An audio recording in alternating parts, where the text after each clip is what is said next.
교회 안에 많은 사람들이 마음을 다한다는 말을 진심을 다한다는 말과 동일하게 생각하는 것 같습니다. 그러나 성경은 진심과 진리를 동일하다고 말하지 않습니다.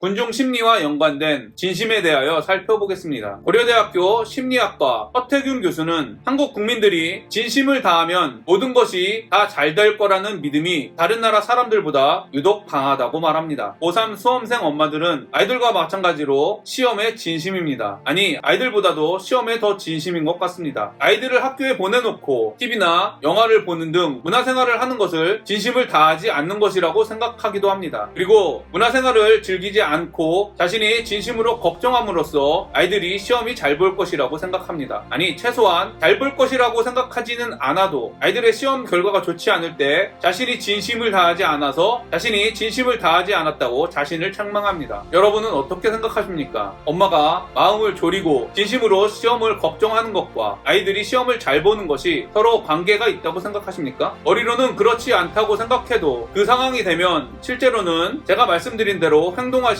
분이 많으실 것입니다. 그렇다면 신앙생활은 어떠할까요? 교회에서 수없이 강조하는 것이 마음을 다해 하나님을 섬기라는 것입니다. 그렇습니다. 그리스도인이라면 마음을 다해 하나님을 섬기는 것이 목적이어야 합니다. 그렇다면 여러분이 생각하는 마음은 무엇입니까? 제가 생각할 때 교회 안에 많은 사람들이 마음을 다한다는 말을 진심을 다한다는 말과 동일하게 생각하는 것 같습니다. 그리고 자신이 진심을 다해 하나님을 섬겼기 때문에 마음을 다해 하나님을 섬기라는 말에 순종했다고 생각합니다. 저는 한국 그리스도인들이 유독 이렇게 생각하는 이유가 바로 심리학자들이 이야기하는 진심을 다하면 잘 될 것이다, 진심과 진리는 동일하다라고 느끼는 한국 사람들의 특징과 연관이 있다고 생각합니다. 하지만 문제는 성경이 그렇게 이야기하고 있지 않다는 데 있습니다. 성경은 진심을 다하면 잘 될 것이다 라고 하지 않습니다. 하나님의 뜻대로 해야 잘 될 것이다 라고 말합니다. 물론 여기서 잘 될 것이라는 의미가 세상에서 잘 된다라는 의미가 아니라 이 땅에서 새롭게 태어난 성품으로 예수님의 향기를 드러내는 것이라는 것은 여러분들이 더 잘 알고 계실 것이라고 생각합니다. 또한 성경은 진심과 진리를 동일하다고 말하지 않습니다. 진리는 거짓과 대조되며 진리는 하나님의 뜻과 동일하게 여겨집니다. 여러분, 잘 생각해 보십시오. 바울은 회심하기 전에 진심을 다해 하나님을 섬겼습니다. 그 결과는 어떠했습니까? 바울은 하나님을 너무 진심으로 섬겼기 때문에 예수님을 따르는 사람들을 핍박하고 쫓아 잡아 없애기 위하여 인생을 헌신했습니다. 저는 오늘 본문에 기록된 종교 지도자들이 모두 자신의 이익을 위하여 예수님을 죽이려고 했다고 생각하지는 않습니다. 아주 드물지만 진심으로 예수님을, 하나님을 모독하는 사람이라고 생각하는 사람이 분명히 있었을 것입니다. 그러나 진심으로 예수님을 잘못 이해한 종교 지도자들은 자신의 이익을 위해 예수님을 죽인 사람과 동일하게 행동했습니다. 저는 여러분에게 권면합니다. 성경에서 마음은 진심이 아니라 전인격입니다. 전인격이란 진심뿐 아니라 의지, 지식, 감정 등이 모두 포함된 것입니다. 여러분은 진심을 다해 하나님을 섬기고 있습니까? 잘하고 계십니다. 하지만 여러분의 신앙에 진심만 있다면 바울과 종교 지도자들과 같이 예수님을 죽이거나 예수님을 따르는 사람들을 죽이려고 할 수도 있을 것입니다. 저는 여러분이 진심과 하나님의 뜻을 알고자 하는 노력과 하나님의 뜻대로 살고자 하는 의지가 모두 포함된 전인격을 가지고 하나님을 섬기게 되기를 간절히 소망합니다. 또한 여러분이 군중신앙에 빠지지 않게 되기를 바랍니다. 십자군 전쟁에 참여한 수많은 사람들처럼 진심으로 하나님의 뜻을 거역하면서도 깨닫지 못하고 오히려 하나님을 위해 살아가고 있다고 착각하는 어리석은 사람이 되지 않게 되기를 바랍니다. 예수님이 말씀하신 마태복음 7장의 말씀을 기억하시기를 바랍니다. 빌라도가 세 번째 말하되 이 사람이 무슨 악한 일을 하였느냐, 나는 그에게서 죽일 죄를 찾지 못하였나니 때려서 놓으리라 하니 그들이 큰 소리로 대촉하여 십자가에 못 박기를 구하니 그들의 소리가 이긴지라. 이에 빌라도가 그들이 구하는 대로 하기를 언도하고 그들이 요구하는 자 곧 밀랑과 살인으로 말미암아 옥에 갇힌 자를 놓아주고 예수는 넘겨주어 그들의 뜻대로 하게 하니라. 빌라도는 사도신조 때문인지는 몰라도 예수님을 못 박은 사람의 대명사로 알려져 있습니다. 그래서 빌라도에 대해 피상적으로 아는 사람들은 대부분 빌라도를 예수님을 죽인 아주 악한 사람이라고 생각합니다. 그러나 오늘 말씀의 빌라도를 잘 보시기 바랍니다. 빌라도는 예수님을 예수님을 풀어주기 위해 무려 3번이나 군중들의 요구를 거부했습니다. 저와 여러분을 돌아보기를 원합니다. 저와 여러분이 예수님을 위하여 단 한 번이라도 군중들의 요구를 거부한 적이 있는지 살펴보시기를 바랍니다. 그리고 예수님을 위해 3번 정도 다른 사람의 요구를 거부했을 때 여러분이 어떤 생각을 하셨는지 잘 생각해 보십시오. 아마도 이런 생각은 아닐까요? 다른 사람들은 한 번도 거부하지 않았는데 나는 무려 3번이나 거부했어. 나는 할 만큼 했는데 사람들은 변하지 않아